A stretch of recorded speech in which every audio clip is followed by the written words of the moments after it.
Hello, I'm Jim. Thought you'd like to see what it's like to be 75 years old and not knowing how many more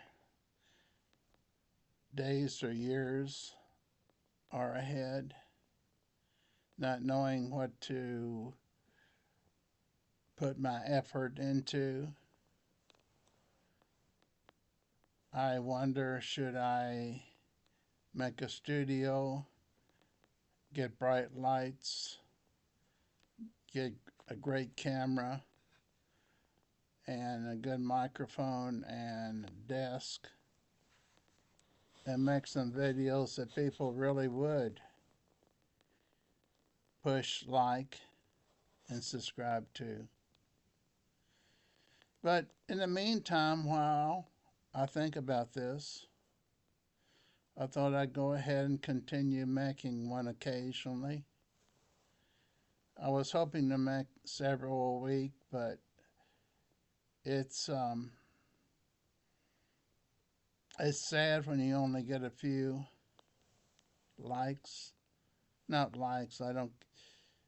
I'm thinking about subscribers. You got to have 1,000 subscribers, and 1,000 subscribers is required for Google to even consider giving you a penny. You also have to have, the last I heard, 600 views in addition to the 1,000 subscribers. So this is an off and on love affair with YouTube. I do have enough funds to make a nice studio. I do have enough experience after 75 years to find an area that would interest you, that you might come to every time I upload a video. Right now we're just chatting, you and me, we're chatting. Pretend you're 75 and know that I'm 75 and that I'm off and on about closing this channel down,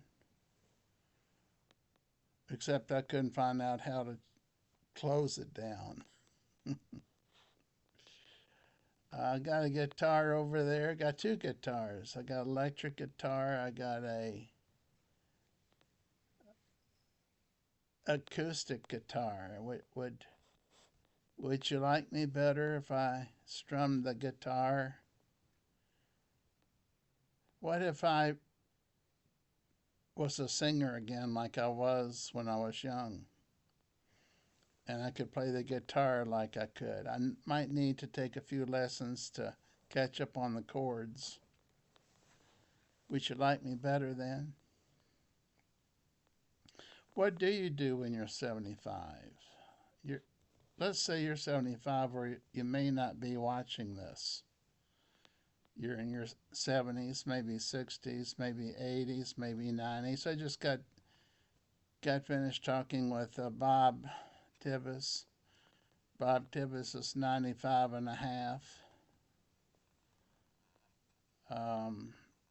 If I knew I was going to live that long, I might really ramp things up here and try to get some topic,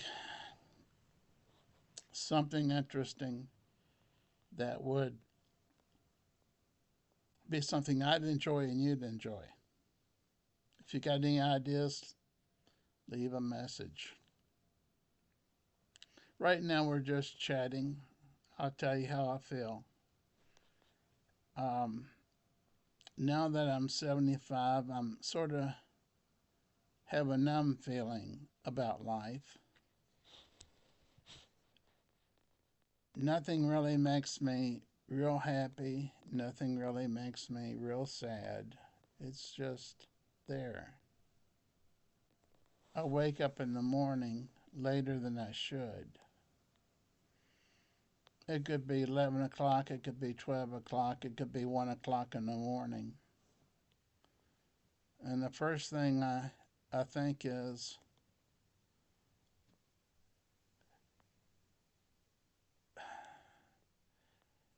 I've got to get up sooner or later.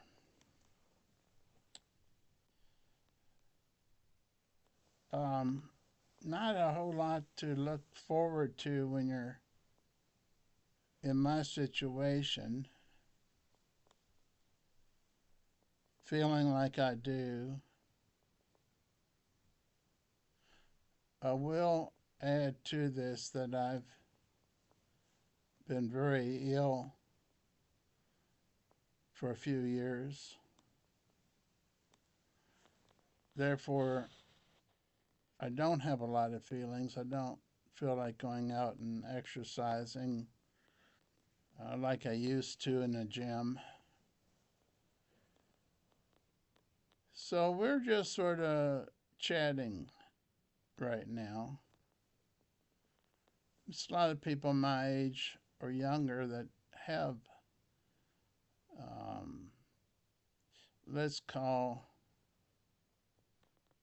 illnesses.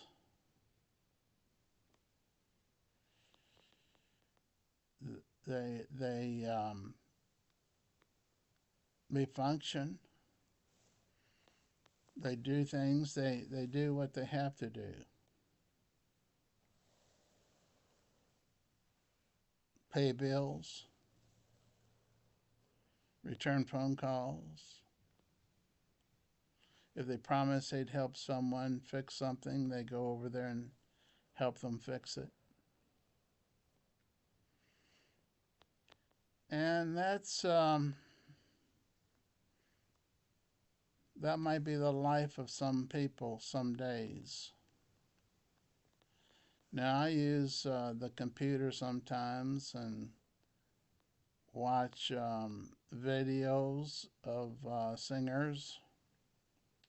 I like Leonard Cohen, Chris Christopherson, sometimes Johnny Cash. There's a few others, and every once in a while on the car radio I'll hear an interesting song like blood blood on the streets, blood on the streets. And I sit there and I think, that's an interesting song, but it took me a while to get the title because they don't announce the titles like they did when I was younger. So I finally got it, and it's quite an interesting song. Very interesting, being that the singer dropped out of school about age 15 or 16 and started YouTube performance, and now at, is she 27 or 37? She's come out with this hit, no, Paint the Streets Red. Sorry about that.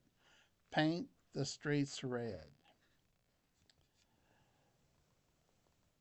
She could be 37. It could have taken her this many years to just bust the door down, which she did. I was hearing the song about every half an hour on most of the local stations.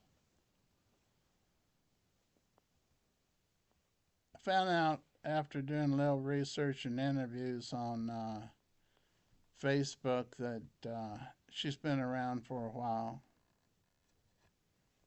Bonnie Wright, Riett, Bonnie Wright, alcoholic, former alcoholic, let's say.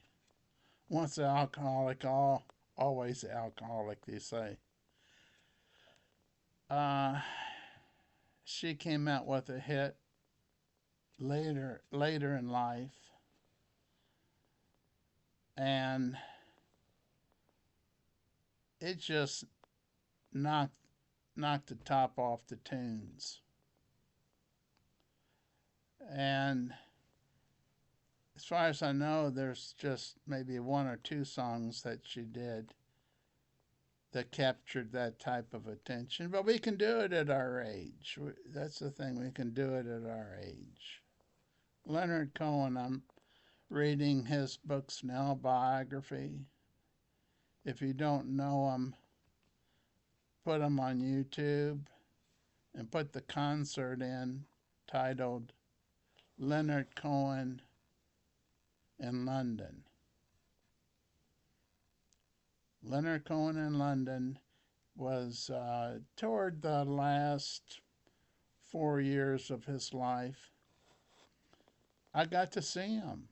I got to see that exact concert in Louisville at the Palace Theater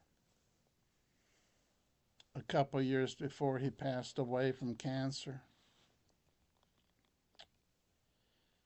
And I'm reading his book right now, one of his books by a friend that wrote it, a friend of 40 years. And I'm on the last 3 weeks of his life right now. I've read it before. You think about these type of things when you get older. You think about death. You as Christopherson said, Chris Christopherson saw him 2 times. Toward the end of his concerts at Belterra Casino here in Indiana, he said, "I know I'm going to die. I just want it to be easy." And that's what Leonard Cohen is saying too. I want to share this. This completely radical.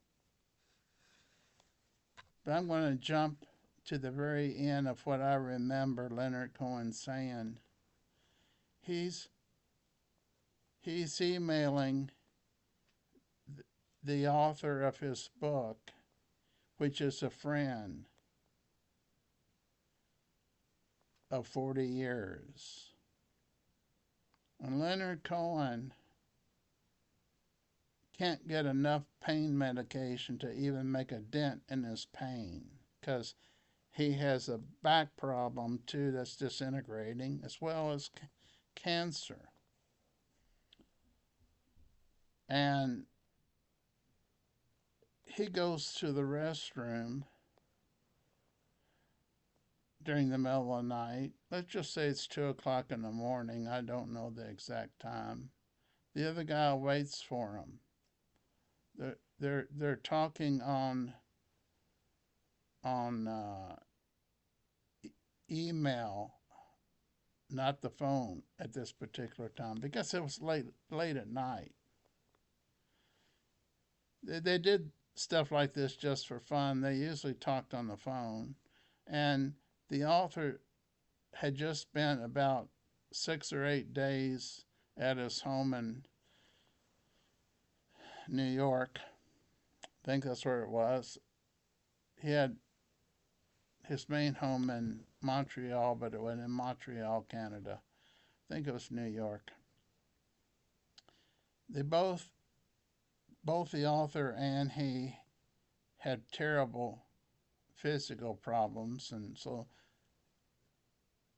just for fun, the author of the book that I'm finishing typed a letter to Leonard Cohen for him to get in the morning because I think they had already stopped communicating that night. So he said, I'm going to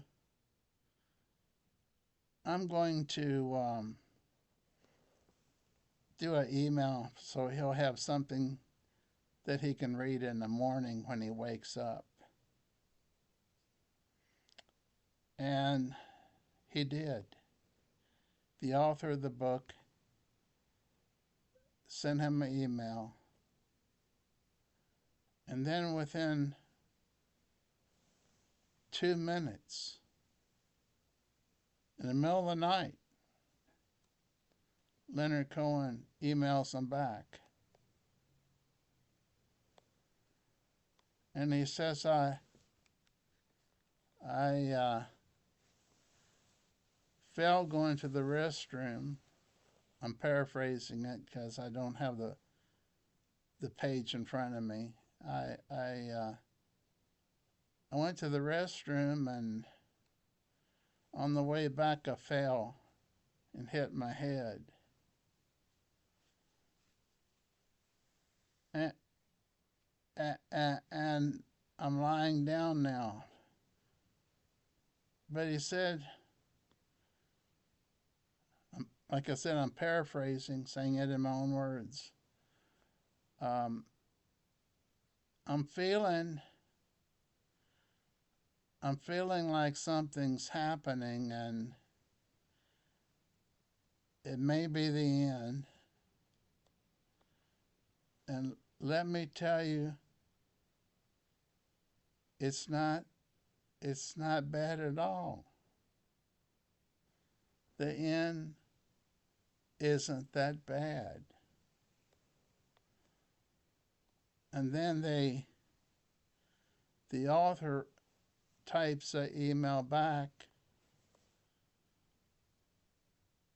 and there wasn't any response. That was the end. And Leonard Cohen was dead.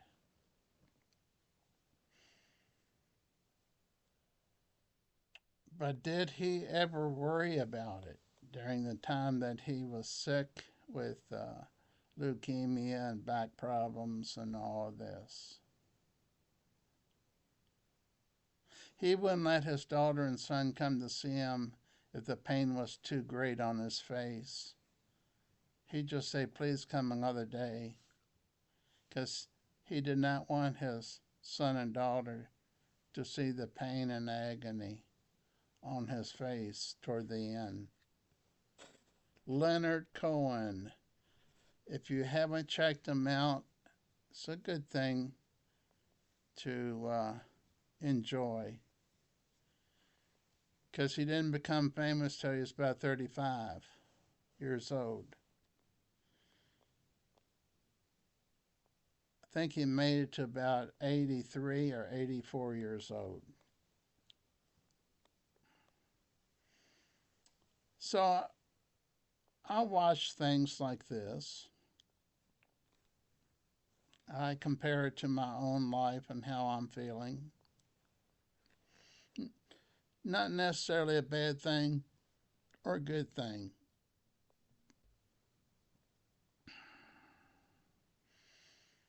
I've been told I should go to Planet Fitness and exercise. At least I've had a person, a weight trainer, tell me he would teach me how to use the machines at Planet Fitness. I don't have the energy. I had to call him up and cancel it. The, the, the energy plus the motivation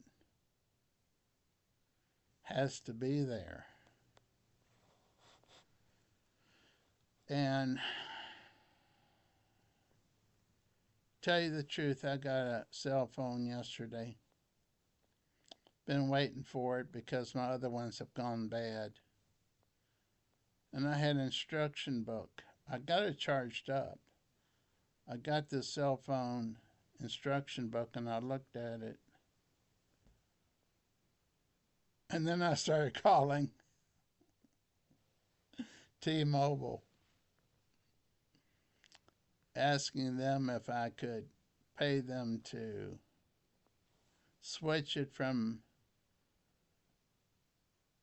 It was a locked phone with a different company, and the company's not here in town. which means I have to do it all myself and by long distance. And I asked the guy from T-Mobile, could you could you unlock it and turn it over to you to T-Mobile? And he said, I don't know how to do it. Those are the types of things. Now, let me tell you this. By this same company, I've had at least 10 to 15 phones, plus helped other people with with the phones. But the books become so complicated that I accidentally, when I programmed the last phone, hit something that said I had to have a password to even answer the phone, and I had to have a password to even close out the phone when I wanted to turn it off. And I thought, there's too many buttons to push. It wasn't like this before. Life is spinning too fast for us gentle people. I used to write books too. That was the last book title I was going to make. I have published, I'm going to say this, but you're not going to believe it. I started in 1969, self-published my first book, 1,000 copies, and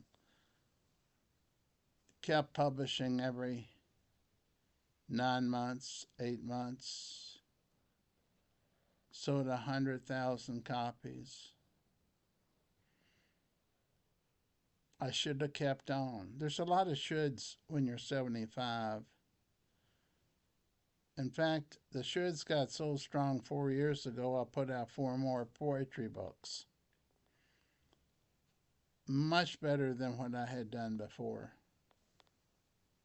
But there's a rash of people putting their books on Amazon for free, competing against all the other books.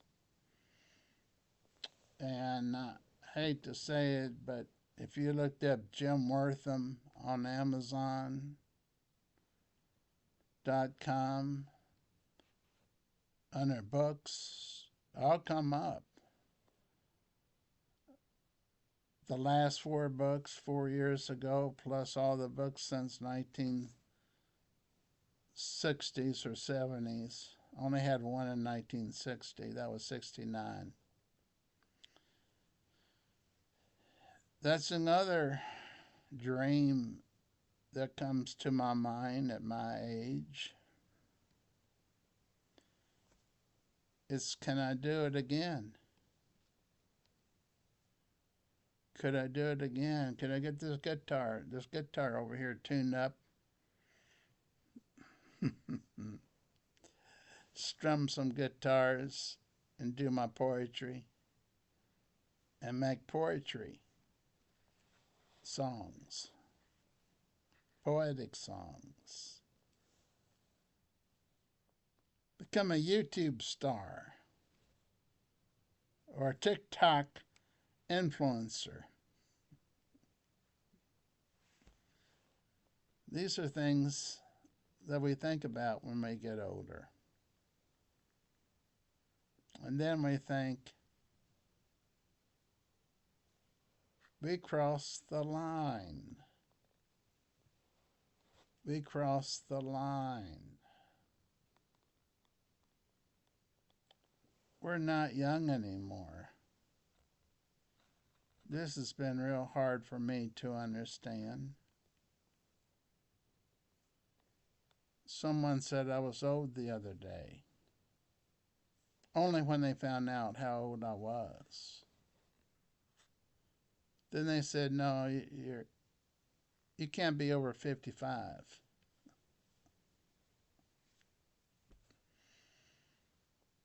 You want to see my driver's license? But thank you. Thank you. So we can get that guitar over here tuned up. I have a friend that will make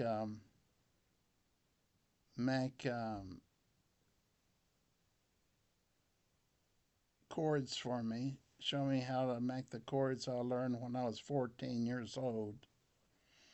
Get me back,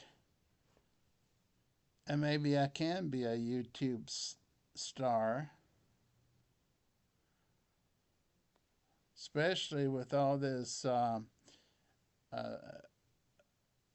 way of changing your youth, making yourself look more youthful. Filters, that's what they call them.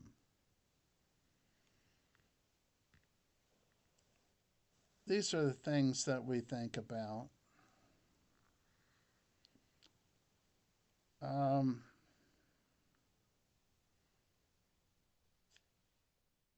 News is bad. I've learned to keep the news limited. It used to be I watch it for hours. Now we'll turn it down to just 30 minutes.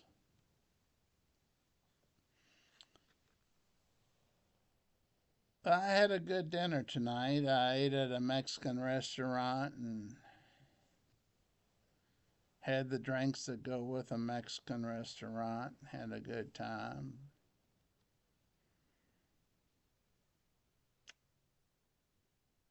I guess that's why I'm here tonight because the drinks are good. And I felt like chatting with you. Now, I don't know if anybody's made it almost 30 minutes listening to me. But if you've got any ideas that could brighten a person's life at 75, or if you're 75 to 95 to 105, if you can share some thoughts of what you're doing, I'll read them and I will reply to them.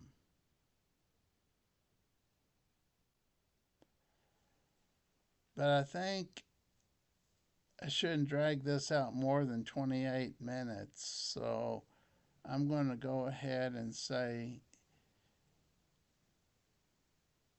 if you like it, feel free to hit like. If you want to subscribe, apparently I'm going to keep doing this. Please hit subscribe. I almost have 200 subscribers now, so I'm I'm really raking them in those subscribers. It's just people must really love what I do, or I wouldn't have almost 200. Okie doke, and thanks for stopping by. Have a blessed day. Hope something special happens in your life before now and Christmas. Something real special. Take care.